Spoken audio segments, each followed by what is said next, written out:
Good day. I listened to Carney, the PM of Canada, and this is what he said. In the coming weeks, months and years, we must fundamentally reimagine our economy. What's this? What does it mean? And he said we need to make sure that Canada can succeed in a drastically different world. What does it mean? And then he explained it in the next sentence. He didn't mean to explain it, but he did. What is he talking about? Drastically different world. What is this? Well, he explained it. He said that this relationship, very tight relationship between Canada and the United States is over. That's what he's talking about. That's the drastically different world he's talking about. He's talking about what's going on in the United States. You know, I'm sure about this. The United States is the main target for these top globalists. If they can destroy the United States, they are almost there.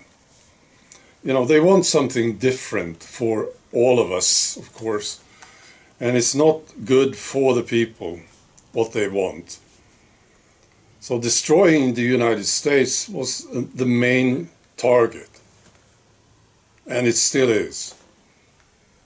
So with Trump in the White House, it's a drastically different world for them, for the globalists. Because now business might be booming in the United States. Unemployment, see? All that money coming out of this. People will do better. That's the drastically different world he's talking about. This is not what the top globalists want. Of course not. Because they want something else. So when these guys, actually, remember when Carney went to see Trump in the White House? Remember this? Of course not, because he never went. He was never invited. They don't talk to each other. What he did, Carney, this top globalist guy, he went to see Macron very, very quickly, right? He replaced Trudeau, the clown, and then when Trump was elected, Carney, like a flash, went over to see Macron.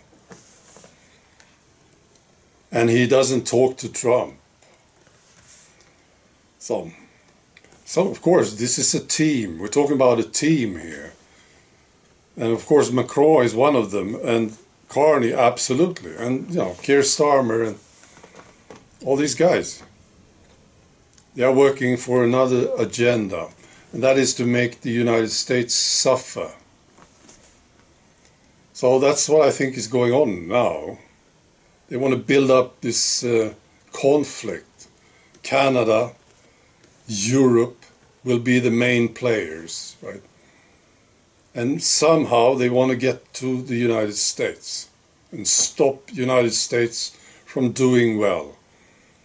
Last time they did COVID, and that really worked, didn't it? It was a disaster for the businesses. And I believe they actually talked about it. Right, Trump is in the White House. Big red alarm bells going off, right? Trump is in the White House. What do we do? What do we do? And they said, maybe we should try another COVID. That worked. And then they realized it will not be working. It's tougher now, isn't it?